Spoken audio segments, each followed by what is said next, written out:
Le match vient de se terminer. Vraiment, si tu suis cette chaîne et que tu es fan du Madrid, du Real Madrid, vraiment, dis simplement, tu avais raison, je vais comprendre. Vraiment, je sais que c'est difficile à le dire, surtout lorsqu'on perd ce genre de match. Moi, généralement, lorsque le Barça perd avec un grand score, en toute sincérité, je vais dormir parce que ça me donne des maux de tête. Mais si tu es fan du Real, mets juste dans les commentaires, tu avais raison. Je vais comprendre que vous avez suivi la vidéo passée où je prévenais l'équipe du Real. Parce que le Real avait gagné 3 buts à 0, mais ce n'était pas exceptionnel, comme je le disais, le premier point.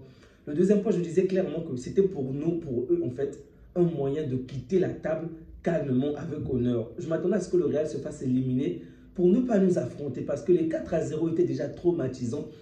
Je voulais en fait éviter que le Real se prenne une fois de plus une difficulté. C'est pourquoi la fois dernière, je l'ai dit plusieurs fois ici, on va les ridiculiser, on va les chicoter en finale. Il ne fallait pas qu'ils viennent contre nous en finale. Fallait pas, j'ai prévenu cette équipe-là. Regardez la vidéo passée du dernier match du Real, je l'ai bien dit. Mais ils sont têtus, ils ont voulu nous affronter. Salut les amis, j'espère que vous allez bien. Si ma voix est cassée, sachez que je l'ai perdu pendant le match. Et même pendant la pause, j'étais obligé de me rendre en pharmacie et prendre des comprimés parce que ça n'allait pas, je n'allais pas bien. Mais dans tous les cas, une fois encore, on a chicoté ce Real. Donc, deux matchs, on totalise au moins 9 buts à 2. 9 à 2. Et même le deuxième but du Real, on peut le dire ainsi, les deux buts en fait. Le premier but, c'est vrai qu'il y a un problème, peut-être une petite faute, mais je ne vais pas rentrer dans les détails. Je pense que si la route avait pris le temps de revoir, on aurait peut-être annulé le premier but puisqu'il y avait quand même une faute. Et le deuxième but, c'est Chesney également qui commet l'erreur. Bon, c'est à leur mérite, on va pas revenir dessus. C'est difficile à dire, mais le score aurait pu être plus important. C'est vrai que si vous vous limitez sur les stats, vous allez dire que le Real a eu 19 tirs, le Barça 14. Mais en fait, la réalité, ce n'est vraiment pas ça. Parce que le 3/4 des tirs du Real, plus du 3/4, je vais dire, sont arrivés en fait une fois que le Barça est déjà à plus d'une heure de jeu et que le Barça était maintenant à 10 contre 11. Donc, pendant pratiquement plus d'une heure de jeu, le Barça a largement dominé le Real, ce qui n'est vraiment pas correct. On a joué contre de nombreux clubs. Et même le match, souvenez-vous, le match qu'on a gagné 4 buts à 0. C'est vrai qu'on avait la domination, mais le Real avait ce truc-là, qui, surtout en première période, je le précise, qui apportait quand même du danger. Ok, c'est notre positionnement, le jeu en hors-jeu qui fait en sorte qu'on gagne. Mais plusieurs personnes disaient que il suffisait qu'il y ait une petite erreur, un mauvais positionnement, le Real avait la possibilité de gagner. Mais aujourd'hui, en toute sincérité, même si on retirait ce score, à aucun moment du match, on s'est dit que le Real va remporter ce match. Le premier but que Mbappé marque, un très bon but, je précise, une bonne combinaison entre Mbappé et Vinicius, vraiment rien à dire. Mais ce but a été juste une anomalie parce que avant que le Real ne parvienne à marquer, on avait une large domination. On s'est procuré beaucoup plus d'occasions, des occasions franches, dangereuses. En fait, je craignais que Rafinha et Lewandowski retombent dans leur travers, qu'ils puissent de nouveau rater des buts. Et donc, lorsqu'on s'est mis à rater, je me suis dit, wow, ça va se reproduire et ils auront en face un Courtois. Mais heureusement que les choses ne se sont pas passées de cette manière. Donc, en début du match, malgré la domination du Barça, Kylian parvient à faire la différence. Je craignais, je vous assure, que vraiment qu'il y ait le scénario de la saison de 4-0. Du coup, pendant les 4-0, en première période, le Real avait une meilleure forme. Le Real jouait mieux en première période. Mais c'est le Barça qui a été chirurgical. Okay? Donc je me disais, aujourd'hui, on joue peut-être bien pendant les premières minutes. Mais je crains que le Real puisse être chirurgical. Mais au final, ça va être complètement chamboulé. Et je vous assure, j'étais vraiment comme une puce excitée pendant toute la première période du match. J'étais sur le bureau, j'étais sur le lit, j'étais à même le sol, j'étais couché, j'étais debout. En fait, j'ai pris tellement de positions pour voir ce match. Wow! À 0-0, c'est encore là. J'y croyais à fond. Le pire, c'est que lorsqu'on nous menait 1 but à 0, j'y croyais à fond. Et lorsqu'on est revenu à 1-1 partout, c'est là que j'étais très excité parce que c'était plus que je n'y croyais pas, non, mais j'avais plus peur, vous comprenez? C'est comme si on m'a redonné de l'espoir et c'était devenu très difficile à tenir. Donc je n'arrivais plus à me tenir sur place, j'étais partout et à chaque but, je criais à haute voix. C'est vrai, le deuxième but m'a quand même plombé. Ok, j'aurais vraiment souhaité qu'il ne marque pas le deuxième but. Chesney qui prend un carton rouge, ah, c'est le mauvais point de la soirée. Je vais vous poser cette question, surtout n'oubliez pas de me dire c'est qui le flop de la soirée. Vraiment, pour vous, du côté du Barça, je précise, c'est qui le flop de la soirée. Du côté du Real, à vrai dire, les choses sont très simples. Je vais vraiment être je vais essayer d'être le plus impartial possible et commencer par le Real. Déjà, dans cette équipe, je trouve que la personne qui a vraiment ôté son épingle du jeu, c'est Kylian Mbappé, qui a été très bon, il faut le dire. Même si le Real aujourd'hui s'incline face au Barça, Kylian a fait un bon match. Il a vraiment fait un bon match. Il s'est vraiment donné, même défensivement, il était présent. C'est vrai qu'il aurait peut-être, comment dirais-je, essayé de trouver peut-être d'autres combinaisons avec d'autres joueurs. Je pense qu'il Il aurait peut-être eu à gagner s'il avait essayé de trouver des combinaisons avec Rodrigo, par exemple, plutôt que Vinicius et Bellingham. Je pense que ça aurait peut-être été plus intéressant pour lui. Mais il a fait le nécessaire. Il a couru, il a marqué, il a provoqué au début. Il est... Dans le premier but, c'est lui qui marque le premier but. Et le second but, c'est lui qui provoque le coup franc. Donc, le coup franc que Rodrigo va marquer, le carton rouge, l'exclusion de Chesney. Donc, il a vraiment fait un bon match. Ok, on l'a vraiment vu avec les dribbles. Il a même dribblé Koundé d'une de ses manières, mais ça m'a fait mal. Ouh, un joli jeu de dribble, une talonnade dans la surface. Mais mec, tu le fais, tu es dans notre surface. Qu'est-ce que tu fais, mec? Tu es un traître. Vous savez de quelle manière j'aime ce joueur. Du coup, ça m'énervait qu'il le fasse contre nous, en fait. Donc, il a fait un bon match, ok. Mais en dehors de Kylian Mbappé, ben, c'était pratiquement le néant. C'est vrai que Rodrigo, on va dire, a un tout petit peu essayé de sauver son nom en marquant un magnifique but. Et un très mauvais positionnement, une mauvaise sortie de Peña. Alors là, il m'a déçu. Avant que le match ne commence, j'étais sur mes nerfs parce que je souhaitais que Peña soit là. Mais en regardant le but qu'il a pris, il m'a tellement énervé. Mais bref, c'est vrai, comme je disais, c'est vrai que Rodrigo a marqué un but, mais dans l'ensemble, il n'a pas été bon. Et ce n'est pas seulement le cas de Rodrigo, ok? C'est pratiquement le cas de tous les joueurs. Courtois n'a pas été aidé par ses joueurs, donc pour moi, c'est difficile de juger Courtois. Et à moins que le gardien commette une grave erreur, j'ai vraiment du mal à juger le niveau des gardiens au cours des matchs. Je dirais qu'il a fait le nécessaire, mais ça n'a pas suffi aujourd'hui. Donc, pour le Real Madrid, je mets de côté Kylian Mbappé, mais le reste, je ne les ai pas trouvés à la hauteur.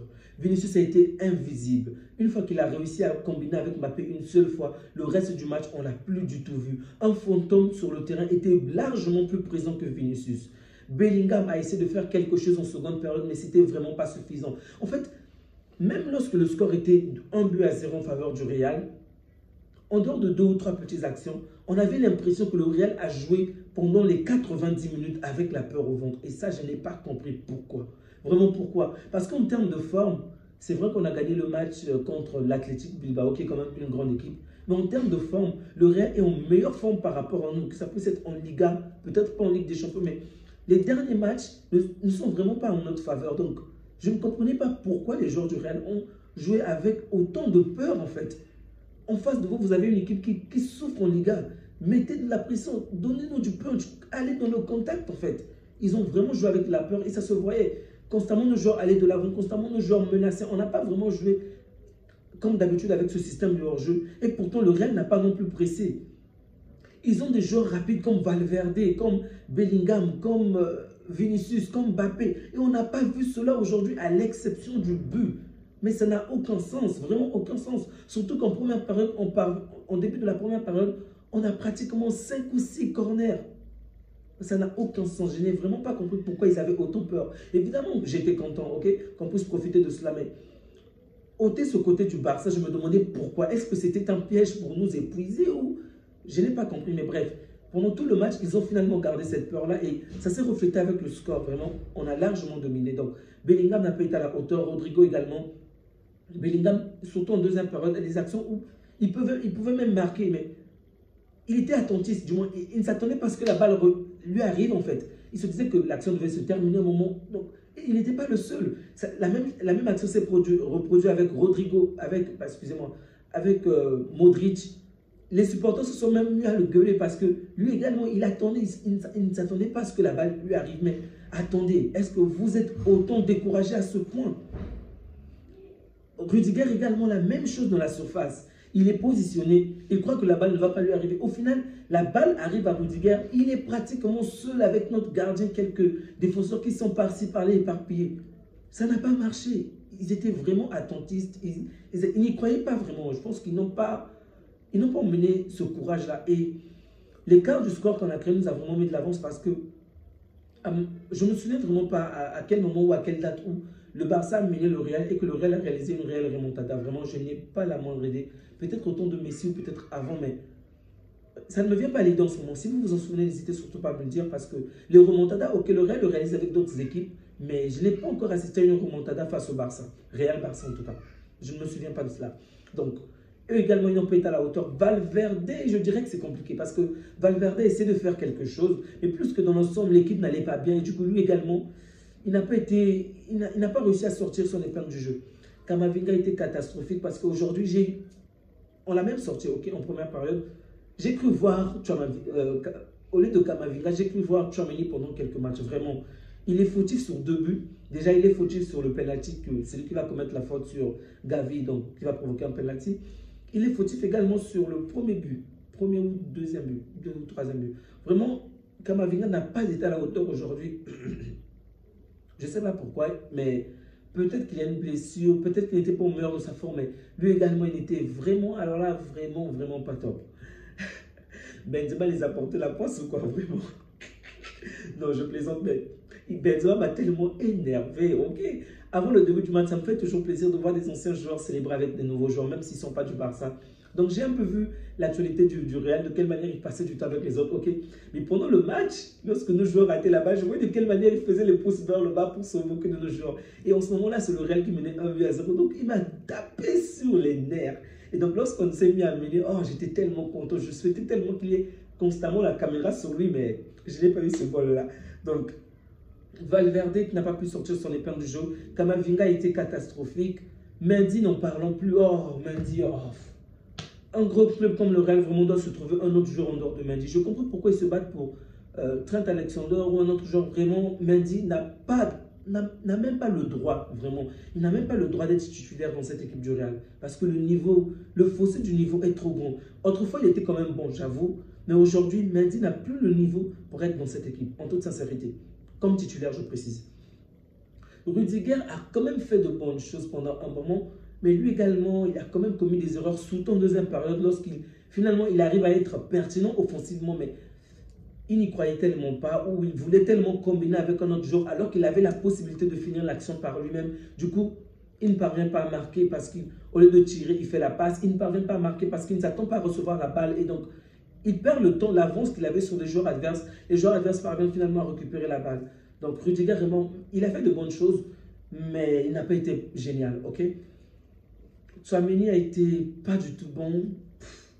Pas du tout bon, vraiment pas du tout bon, mais il n'y a pas grand-chose à dire sur Tchouaméni. Je pense qu'il n'a pas existé, juste simplement. Il était en retard. Tchouaméni, en fait, la ligne défensive a été juste catastrophique. Toute la ligne défensive du Real a été catastrophique. Je retire un tout petit peu Rudiger, bien évidemment, mais les 3 autres ont vraiment été catastrophiques. Ils n'étaient pas bons, ils étaient en retard. Ils étaient, comment dirais-je, pas assez, je ne veux pas dire dangereux, mais comment dirais-je, donner vraiment de la force, aller au contact avec l'adversaire, ok? Aller au contact avec l'adversaire. Ils étaient trop mous, trop lents en fait. C'était vraiment pas bon aujourd'hui. Donc voici mon résumé du côté du Real. Et les remplaçants ont essayé d'apporter quelque chose, mais ce n'est pas suffisant. Comme je le disais, là ça ne concerne pas que les joueurs du Real, ça concerne également Ancelotti. Je n'ai jamais vu Ancelotti revenir au score face au Real, remporter la partie. Je n'ai jamais vu Ancelotti avoir une très bonne performance de jeu, je précise. Une ou 2 fois seulement où le Real joue très très bien contre le Barça, alors que le Barça mène même 1 ou 2 buts à 0. Vraiment, pas du tout. À la limite, c'est toujours 1 ou 2 joueurs qui fait la différence. Parfois, c'est Bellingham ou un autre joueur, mais Ancelotti également doit vraiment s'améliorer sur ce point. Et je pense qu'aujourd'hui, je dirais même que Rodrigo l'a quand même sauvé, parce que si Rodrigo ne marque pas le second but, 5 buts à 1, c'est quand même sale. Il pourrait être mis, en fait, on pourrait le mettre à la porte parce que c'est catastrophique. Lorsqu'on voit le Real de Ancelotti, oui, ce Real gagne, bravo. Mais si c'était au Barça, certainement il aurait été renvoyé. Parce que vous l'avez vu avec Xavi, même lorsqu'on gagnait, on l'a renvoyé au final, ok? Parce que le résultat c'est bien, mais apporter quand même quelque chose de différent, apporter quand même du jeu, c'est également important. Et je ne vois vraiment pas cela avec ce coach, ok? Le Real gagne, ok? Le management est bon, d'accord? Mais en tant que supporter du Real, et ça je le dis vraiment en toute sincérité du cœur, si vous êtes fan du Real, quel est le match où vous êtes vraiment régalé en regardant le Real, je précise, contre une grande équipe? Contre les petites équipes, encore ça peut aller de temps en temps, une petite période, 15-20 minutes, mais contre une grande équipe, quel est le match où le Real a vraiment dominé, vous a vraiment fait plaisir? Je ne sais pas. Peut-être il y a 4 ans, je ne sais pas, 3 ans, il y a tellement longtemps, et peut-être contre Dortmund, ok, contre Dortmund, et ça devait être en seconde période, une partie de la seconde période. Et là, ce n'est même pas suffisant parce que c'est vrai qu'ils ont gagné contre Dortmund en faisant une bonne seconde période, mais c'est également à cause de la mauvaise tactique du coach adverse qui avait décidé de sortir ses principaux joueurs pour mettre des remplaçants qui étaient venus pour garder le score. Et au final, Vinicius va faire la différence. Et même Vinicius qui a porté le Real encore une fois. Donc, depuis un moment, on ne voit pas le Real faire de très bonnes performances pendant une longue durée de match contre de grandes équipes. Et là, je pense que le coach est pour quelque chose. Beaucoup de personnes vont penser à Zidane, mais je ne veux pas rentrer dans ce débat-là parce que Zidane également n'a pas un jeu exceptionnel. Également, il gagne bien évidemment. Il a un bon management, mais en termes de technique, de tactique, je dirais peut-être que Xabi Alonso est préférable. S'il faut voir du beau jeu, je pense que Xabi est peut-être préférable, mais s'il faut des titres, Zidane et Ancelotti font bien le taf.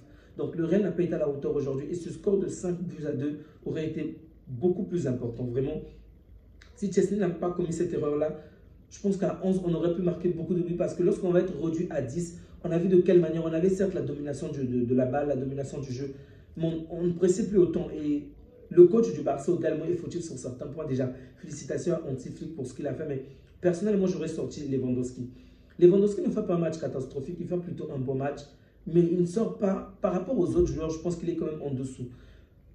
Il a sorti Yamal, je peux le comprendre, ok, Yamal vient d'une blessure, il a déjà enchaîné plus de 2 matchs, plus d'une heure de jeu au cours des 2 derniers matchs, c'est compréhensible. Mais si Yamal n'était pas blessé et qu'il le faisait, moi ça devait m'énerver parce que garder Yamal devait nous apporter beaucoup plus d'actions offensives. Il a joué la carte de la sécurité et c'est aussi bien que c'est un jeune joueur, il faut le préserver. Ok, tant mieux, mais ça m'a quand même inquiété, ok? Parce que Lewandowski n'était pratiquement plus visible et on l'a vu en sortant Lewandowski, en sortant Rafinha, on n'a pas réussi vraiment à se créer des opportunités en attaque. Et malgré cela, jusqu'aux alentours de la 68e minute, 70e minute, la possession de balle était largement en faveur du Barça. En fait, c'était un fleuve, en fait. Un fleuve. On était au-dessus de 65%. Et le Real traînait aux alentours de 37%, ce qui n'a aucun sens parce que le Real était supérieur à nous numériquement. Il y avait 11 joueurs du côté du Real et 10 seulement du côté du Barça. Et nous étions en train de mener largement au score. Donc c'était à eux de presser davantage. C'était à eux de se procurer la balle, de créer davantage du danger. Et non à nous. C'est vrai qu'ils vont réussir à un moment d'apporter un peu d'action dangereuse, mais c'était vraiment, alors là, vraiment pas suffisant. Vous jouez contre une équipe qui est quand même assez à l'aise avec la balle. Alors faites en sorte que les choses aillent beaucoup plus vite. Je sais qu'ils ont l'habitude d'avoir une attitude zen, mais vous ne jouez pas contre une équipe dont la position est stérile. C'est ça la différence. Parce que lorsque votre équipe a une position stérile, elle va garder la balle dans son camp, se faire des passes dans son camp. Ok. Et donc du coup, vous pouvez récupérer la balle et une petite erreur du gardien, récupérer la balle dans la surface et marquer directement. Mais nous, lorsqu'on a la possession, elle est généralement offensive. Ok. Avec un joueur de moins, elle a peut-être été moins offensive que d'habitude, mais on avance constamment. Et tu as des joueurs comme Pedri qui vont éliminer 2 ou 3 joueurs pour toujours se progresser, pour toujours avancer. Donc, toi, si de ton côté, tu l'embines, ça ne sera pas suffisant. Il faut rapidement récupérer la balle, te lancer dans notre coin et faire la différence. Et donc, ils ont été tellement lents dans ce domaine-là. Et du coup, on a eu le temps de bien garder la balle, faire passer le temps, et ça joue en notre faveur. Donc, du côté du Barça, comme je l'ai dit, tous les joueurs ont quand même été à la hauteur aujourd'hui. Vraiment, dans l'ensemble, on a été bon. Même s'il faut quand même sortir quelques joueurs, il faut quand même l'avouer. Lamine Yamal était beaucoup plus, vraiment au-dessus de tout parce que je criais même le petit goal lorsqu'il marque son premier but. C'est vraiment lui qui nous redonne l'espoir à la 22e minute. Rafinha également été très bon en marquant 2 fois aujourd'hui. Bravo à Rafinha. Comme je l'ai dit, Lewandowski également a été très bon. Très bon même, mais moins bon que Rafinha et Yamal à mon goût. Pedri, mais que dire de Pedri, il est Pedri en fait. Il est tellement fort, il est tellement talentueux que même lorsqu'il ne marque pas, sa présence sur le terrain, waouh, c'est trop beau. C'est vraiment trop beau à voir. Casado également fait un très bon match. Gavi a fait un bon match, mais moins bon que les deux, même s'il provoque le penalty. Il est très bon pour défendre, mais je pense qu'il a quand même fait un match moins intéressant que les deux autres au milieu du terrain. La ligne défensive, ce qui est drôle, c'est que Baldé commence très mal le match, ok, en commettant ce mauvais marquage sur Kylian Mbappé. Il ne parvient pas à arrêter Kylian Mbappé. Il fait que reculer. Au final, Kylian Mbappé trouve la petite faille entre Baldé et Chesney. Et c'est au niveau de cette faille-là qu'il marque. Donc, Baldé commence très mal le match. Mais au final, il a été tellement bon. Je crois qu'il a été décisif. Il marque un but et il participe au moins dans 1 ou 2 buts. Vraiment, Baldé a fait un très bon match. Malgré le mauvais lancement, il a fait un très bon match. Bravo à Baldé. Martinez également a fait un bon match, mais il est sorti sur blessure. Ok, ça m'a énormément inquiété que l'on remette à rejouer aujourd'hui. Ok, j'avais des souvenirs du match contre le Paris Saint-Germain. Je me suis dit, contre un grand, bientôt lui, il va se prendre un carton rouge, il va commettre une erreur comme la fois dernière parce qu'il revient d'une longue blessure. Et donc, je suis pour qu'il revienne, ok, qu'il puisse peut-être même être titularisé, mais avant qu'il puisse d'abord, en fait, retrouver, comment dire, petit à petit, au fait, ça puisse aller en crescendo petit à petit jusqu'à retrouver toutes ses capacités en fait. Du coup, ça m'a vraiment inquiété qu'il puisse rentrer aussi tôt dans le match, mais au final, il a fait un très très bon match. Peut-être meilleur que celui de Martinez, alors que Martinez a déjà fait un bon match, mais je pense que le match de Arroyo a été encore meilleur que celui de Martinez. Koulibaly et Koundé, c'est le duo gagnant, c'est un duo gagnant, vous le savez. Ils ont également fait un très bon match. Moi, je ne veux pas entrer dans les détails pour éviter que la vidéo soit trop longue, ok? Mais dans l'ensemble, vraiment, je me suis régalé malgré la maladie, malgré les maux de gorge. Vraiment, j'étais là, je criais qu'on va les chicoter. C'était une excellente fessée, une fessée vraiment méritée. Manita, vraiment méritée et donc c'était beau. Chesney a réalisé des arrêts vraiment décisifs. Je crains que beaucoup de personnes vont retenir ce carton rouge, oui, parce que c'est un point vraiment négatif. Surtout pour nous, le Barça. On se souvient de combien de matchs nous avons perdu à cause d'un carton rouge. Vraiment énormément. Surtout en Ligue des Champions, on a perdu pas mal de matchs parce qu'une personne, un seul joueur s'est pris un carton rouge et toute l'équipe en fait a été plombée. Donc, beaucoup de gens vont peut-être retenir ce côté-là. Je peux le comprendre, mais pour moi, il a quand même fait un bon match. Il a réalisé énormément d'arrêts décisifs, surtout en début du match. Donc, je ne vais pas retenir ce point négatif pour Chesney, ok? Je me dis qu'il a fait un bon match et il a peut-être sa première place parce que lorsque je vois le but que Peña s'est pris, ça m'a énormément mis sur les nerfs. Vraiment, je n'y croyais pas.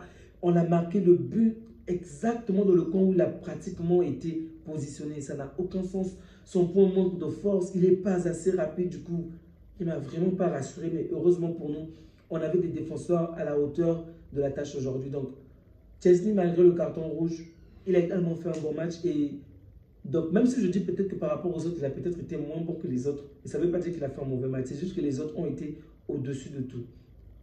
J'aurais souhaité voir certains jeunes joueurs plus rentrer aujourd'hui, mais en face de nous, on avait quand même un grand joueur, une grande équipe. Donc, on a quand même joué la carte de la sécurité. On a remplacé pratiquement tous les attaquants, excepté Lewandowski. Donc, Yamal et Rafinha sont sortis. Martinez sur blessure, bien évidemment, mais dans l'ensemble, c'était une carte de sécurité. On a très bien joué, vraiment. Bravo, bravo, bravo à Flick. Il m'a épaté aujourd'hui. Il m'a vraiment bluffé. Je m'attendais à ce que Olmo soit titularisé, mais non, Olmo ne l'a pas été. Ok, je comprends. Nos jeunes joueurs ont bien joué le match précédent, donc c'était normal de les accorder encore de la chance aujourd'hui, de les accorder encore du temps de jeu aujourd'hui. Olmo et le requin sont rentrés aujourd'hui, Ferran Torres. Ils sont rentrés, mais ils n'ont pas été, on va dire, très pertinents offensivement parce qu'on était numériquement inférieur. Le Real, en ce moment, avait, on va dire, un source d'orgueil de champion. Donc, il fallait plutôt les contenir au lieu d'aller bêtement vers l'avant de peur qu'ils puissent marquer des buts. Vraiment, c'était un match très intéressant, très intéressant. J'ai énormément mal à la gorge aujourd'hui. Je vais devoir me prendre des calmants, mais j'aurais souhaité donner encore plus d'impression. Les amis, si Dieu fait grâce, demain, je pourrais peut-être encore débriefer ce match à froid, mais ça risque d'être compliqué parce que je passe un mal l'examen en ce moment. Donc, merci encore à vous qui continuez à soutenir la chaîne, qui continuez à liker, à partager. Ça me fait énormément plaisir de compter sur vous. Donc, c'est un match important. Si vous êtes catalan, ne partez pas sans laisser un like. Vraiment, ne partez pas sans laisser un like. Je compte sur vous. Les amis, on se dit à bientôt. Prenez bien soin de vous ainsi que des vôtres. Que Dieu vous garde. Ciao.